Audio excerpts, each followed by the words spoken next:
And we back, ladies and gentlemen, Fight Court.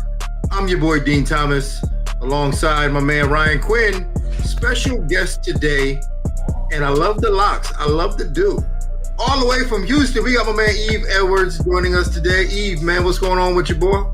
Not much, DT, man. I appreciate the love on the locks, man. I had to bring my island boy life back to my reality. You know what I mean? Is that what that is? Is it just you're bringing your island boy life back? No, I kind of wanted. I don't know if you remember.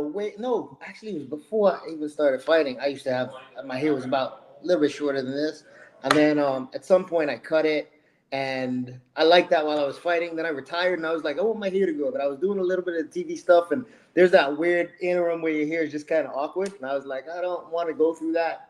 And then COVID happened. I was like, I just let it go since then. Good, man. At least you got some hang time too. Yeah. If you ain't had no hang time, I would definitely laugh at you. Well, I'm remember, trying, Rashad got it going down. Rashad for a while ain't had no hang time. Man, Rashad's looking good though. I'm slightly jealous, you know, but I ain't hating. He put them juices. Speaking of looks, guys, we got to bring it up. This is living proof that Dean Thomas and Eve Edwards are not the same person. Here we go. That's another reason why I let the hair grow. You know, no one. Yeah, people were confused with me with Eve. I mean, with Dean, I would change something up too for sure. Yeah, still, I actually had somebody roll up on me and they were like, "Hey, man," they called me Dean Thomas, even though my hair was like this. I was like, "Yeah, man, I'm Dean Thomas. I live right by the beach, boy." By the beach, boy. No, actually, somebody the other day asked me about the time I had that guy's back and head kicked him. I was like, yeah, I don't claim it. I used to claim it sometimes, but now, man, I don't claim it no more. I give you your props. I go, man, that was Eve Edwards, man. That was Eve. Wait, who threw that flying knee off the single leg for Elite XC? Was that Dean? That was Eve. That was Eve. He did all the cool shit, man. I remember that. I did some cool shit. No, go ahead. No, I was going to ask you, you know, being that you did some cool shit, you know, one of the old timers, but now coaching. I was going to ask you, what do you like better, coaching or fighting? That's I don't know. I feel like that's such a detailed question, right? Because when I was competing, I liked fighting much better. But now that I'm coaching, there's a lot of times when I look out there and I'm just like, I'm kind of glad I'm not doing that. Like, that's crazy, bro. How are you going in there and letting that dude elbow you in the face? You know? How are you going in there taking the risk that this dude is going to elbow you in the face and split you wide open? That's like, who would do some shit like this? This don't make any sense. But, like, there's also sometimes, I mean, you know, I still train. So I watch, there's some fights I watch and I'm like, man, you are so lucky I am not in my early 30s. But, like, there's also some guys, and I'm just like, yeah, man, I just turned 48. I'm good. You know, I think that I don't know if it's age or fatherhood, but like I got softer. Like you're saying, like, oh, how did I ever do that? I did a jiu-jitsu tournament last weekend and I cross-faced this guy and I went, oh, sorry. And he went, it's okay. And I was like, oh yeah, I guess, yeah. Like, man. No, but Quinn, you've always been a nice guy, man. You've always been a nice guy, so it's not like so I feel like you probably cross-faced me when we were still competing and you were like, I'm sorry, bro, you know what I mean? You're just that guy.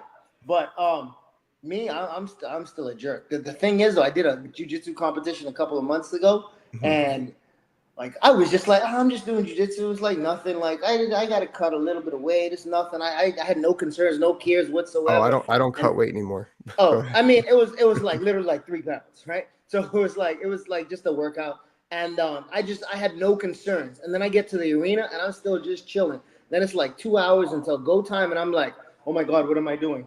I like panicking. I'm freaking out. And then like 20 minutes before it's time to go, I'm just like, I don't care. It was the weirdest thing in the world, man. I was terrified. And I have these dreams sometimes, man, when I'm going to corner somebody and all of a sudden I'm supposed to fight that week too. And I'm like, oh my God, I have them same dreams. I have those dreams.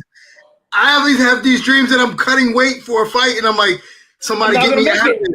I never make it. Yes. I don't make the weight. And they still want me to fight. Yeah, but you never get to the fight, right? You always wake up before the fight. Yeah, how bad do I suck that I don't make the weight and they still want to fight me?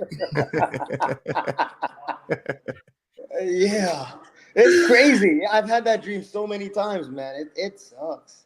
It's crazy. It makes I wake up, my heart is just like boom, boom, boom, boom, boom, boom, boom, boom. It's nuts. I feel anxious in those dreams. I know. It's man. Ryan, do you have those dreams? No, I've never had that dream. I've had fighter dreams. I've had fight dreams where I'm about to finish the guy and then I wake up. The finish never happens. But I've never had. That wasn't a dream. That was your career. Yeah, yeah. Actually, that's no, like Eve, you're saying I'm a nice guy. It's like nice guys finish last, like or not at all. You know, it's kind of story of my career. Yeah, I feel you. Yeah, you always a nice guy in the room, Quinn.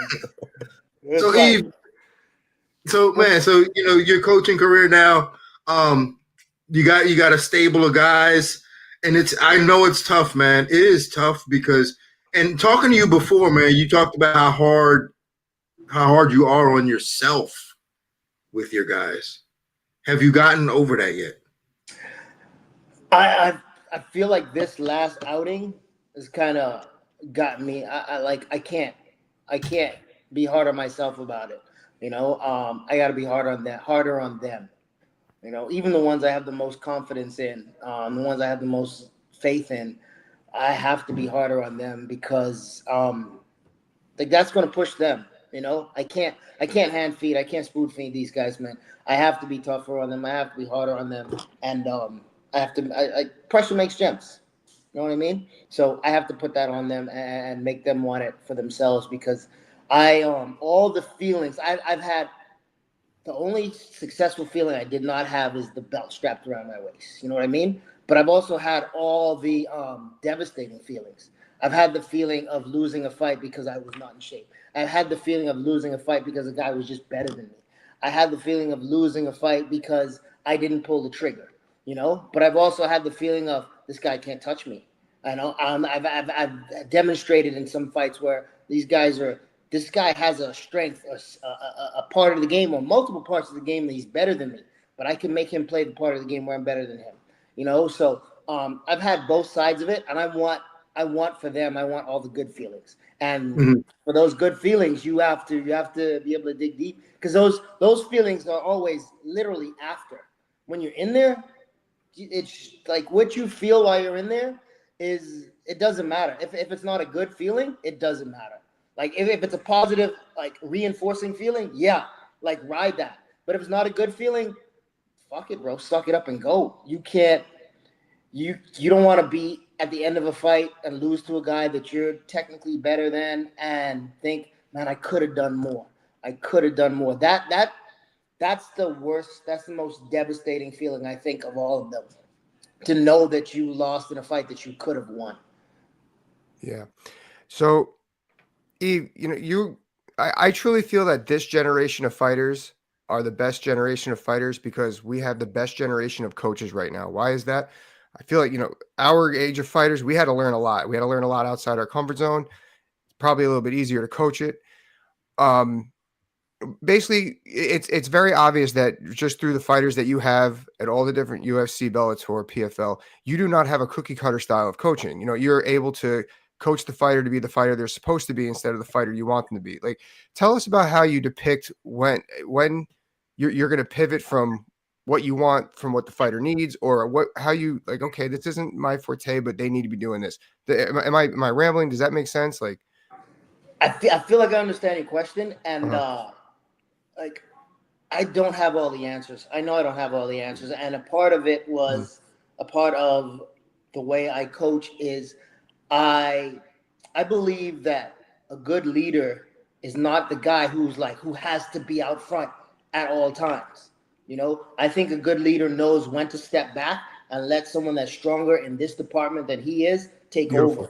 And so that's what I try to do. My Muay Thai coach, my partner, Chase Michael Corley, he is like, I'll defer to him for some of the striking. We came up under the same boxing regiment, and then he just put so much more effort and time into Muay Thai.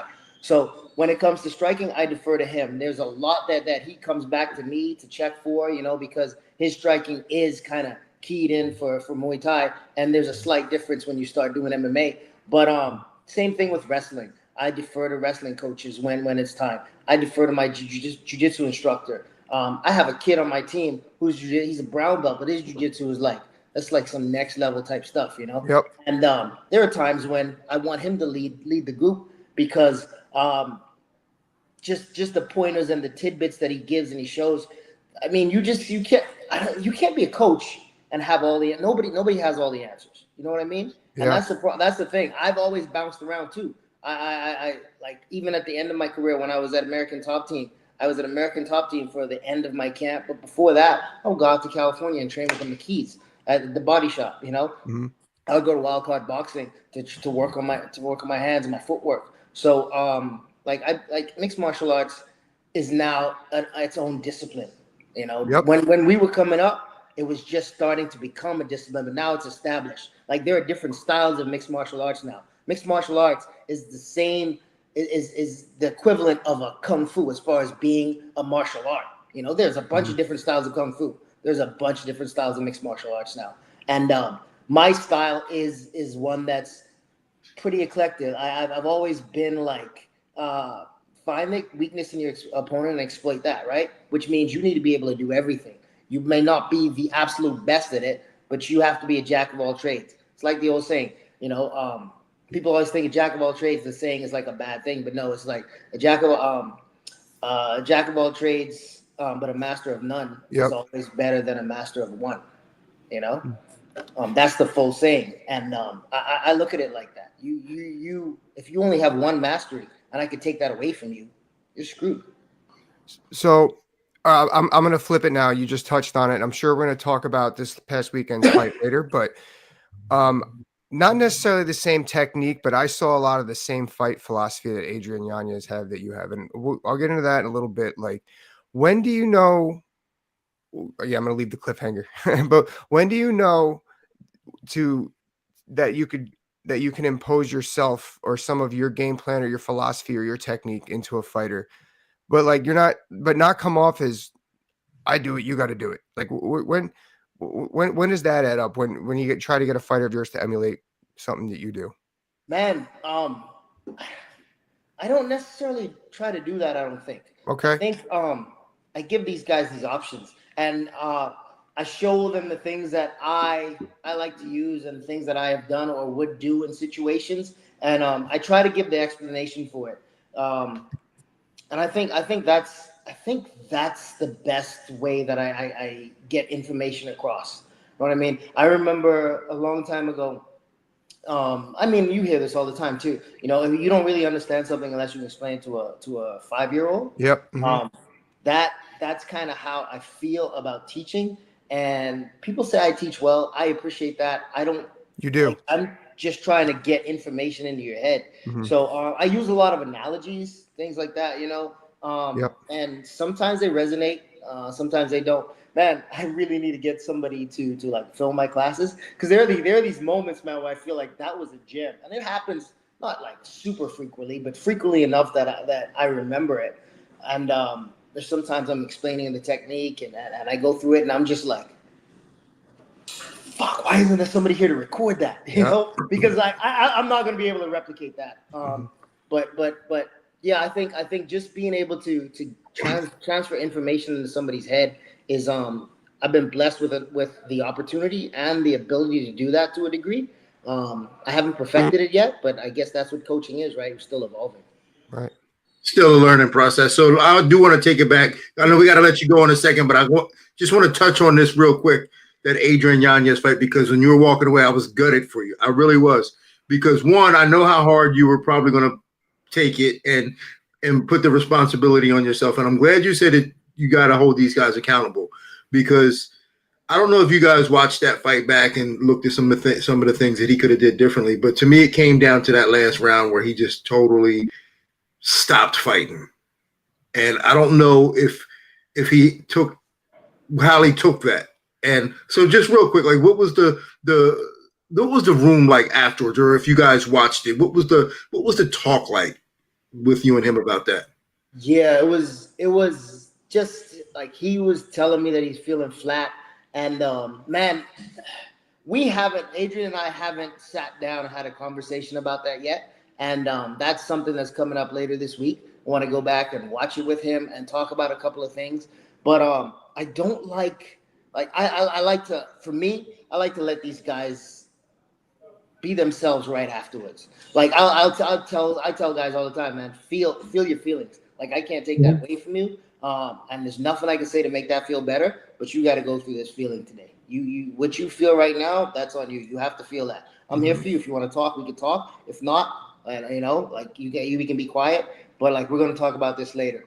But because I was over at Bellator, man, and this guy lost the fight. One of the guys who fought before Ralph, and he comes back in the locker room, and his coach is just berating him, and I'm just like this is a problem, And Yeah, that's a problem. yeah, so it's like I can't do that, but I do want to, and also it's like immediately after the fight, that guy's feeling like when you lose a fight. We all know what it's like. We know what it's like to lose a fight and how you feel, and then you don't want like this information coming into you right there. It just kind of like touches the scut, the burn, right? You don't want that. So I like to leave these guys alone, let them feel that shit, and get over it. But like the thing that we did talk about was, he just felt flat, and he just wasn't. He felt like he couldn't pull the trigger. For me, I've been there, and I know that feeling. And after the fact, this is what we were talking about before. When it's over and you lose a fight that you could have won, it's like you don't want to feel that. So, like I just like for me at this point, it's just like I don't care how you feel when you're in there. If you have the ability to do it, do it. Because once How it's you over, feel is irrelevant. How you feel is irrelevant. exactly, 100%. You miss 100% of the shots you don't take, right? And that's an opportunity that we let slip away because we forfeited some opportunities. Well, here's the thing: is that and this is what I do with Jillian when she wins and she's feeling good. I tell her all the bad shit she did right away. When she loses, I give her a week, and even in that week, I put it on video and I depersonalize it, and it just comes down to the shit the technique was wrong. So it's not a matter of her being personalized about the shit. So it's the technique you did wrong. How could we have improved this technique? But when she wins, we in the back right now going, we got to work on this, we got to work on that, because that's the time to do it. But for Adrian, that flat feeling. So here's the thing, man. That flat feeling it's ingrained in our DNA to fight, flight, or freeze. And that flat feeling is part of the freeze. He has to get over that. It's his body fighting that freeze response. He has to, and he's always going to feel it if he doesn't learn how to deal with that in a technical way. He's got to learn how to deal with that. I like that. I appreciate that because that I could see the concept that you're explaining. And I fully resonate with that. So yeah, I can put that in words and kind of translate that to him too, I think. So yeah, man, I appreciate that. And I like the little tip on the Jillian post fight, analysis and what you do, because I like that. I think doing that is going to help me too, man. I still picking up stuff from you, DT. Well, because as a female, you got to be very delicate. Yeah. You can't make it personal to them. Like you got to really separate the fight from or how you feel about them, because they take that shit personally. But I know you got to get to your class, man. We could do this all day. We got to get you back on more often and chop it up more often. If you guys haven't seen the movie, well, I know most of you haven't seen the movie yet. Our short film, me and Eve was in a short film called Brotherhood. We're still in this film festival circuit. When that comes out, we will make it known for everybody so that you can watch that. You'll be pleasantly surprised at what you see, I'm sure. But Eve, appreciate you as always. Hopefully good we to can see you, man. I still want my Thug Jitsu black belt. We'll figure that out one of these days, how I got to get it, but I'm going to hold you to it. Hey, give him a Thug Jitsu black eye. That's what he deserves. No, he's giving me one or two of those already, so don't worry about it. All right, my man. We'll catch up soon, man. Later. Good to see you, man. Thank you so much, man. I really appreciate you guys talking, spending some time with me. And I missed you, man. DT, next time we're in the same town, let's for real spend some time together, man. Get some lunch. Let's do it. I'm in. All right, man. Love you, brothers. Love you, man. Peace.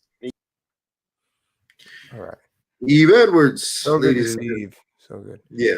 So why don't we pick up where he left off when I was talking about the Adrian fight? So what I seen when I was talking about philosophy and not technique was Eve when he was fighting was so good. Like me, I was a fighter. I needed to impose my will, and if I couldn't impose my will, I was losing the fight. Yeah, I can make adjustments, but not like him. Like what Eves was good at was like fighting with the dance. Whatever the direction that the dance was going, he could fight with it. Case in point, the single leg takedown that he defended and threw a flying knee off of. Now we didn't see that with Adrian. However, he was so good with his boxing. He's coming in forward, trying to close distance with straight punches. And then Daniel would do a level change and then bam, uppercut, body shot. That's nice. You know, like that's tough to do. But as you're going forward, 1-2, then uppercut. Like so little things like that, how he could flow with it with his boxing. And just if you, I mean, I don't know, can that even be taught? Like, I mean, I guess it can be taught. You know, there's very specific drilling situations to put it in, but to really get it down, it takes a lot. Well, everything can be taught. Like anything can be taught. I think anybody, you won't be good at everything. You can't be great at everything. Yeah. But you can be better than most people at almost anything if you're taught the right way. Because skill acquisition is a thing. Mo has a buddy named Lamar, and we did a show with him, like a fight party show with him, and he says he teaches learning. Like he teaches learning. Yeah. You know what I'm talking about? And skill acquisition is a real thing. Like just learning how to learn, like knowing how to learn is a real thing. So you can, like, all these things that fighters think, oh, you got to be born with it, da da da da da. When we say stuff like that, it's our ignorance. It's us not understanding why. It's us believing in Santa Claus. It's because we don't understand where the presents came from. So we think that you're born with it. But at the end of the day, there's always a reason behind everything. Like even Tiger Woods. Tiger Woods was practically born with a golf club. Mm-hmm. Which is why he was so damn good. It wasn't that he was just born with the skill. He was born with a father who did golf, who had him on the golf course since before he could walk. So like anything can really be learned, I believe. You know, if you're willing to put the time in and you have a good teacher who could teach you the steps on how to get good at shit. So how do I learn to be 6 foot? Lifts. Yeah, some platform shoes. Oh my God. My wife sent me those on Instagram. And she asked, do you want these? No. Well, think about how much better Colby got at talking. He learned.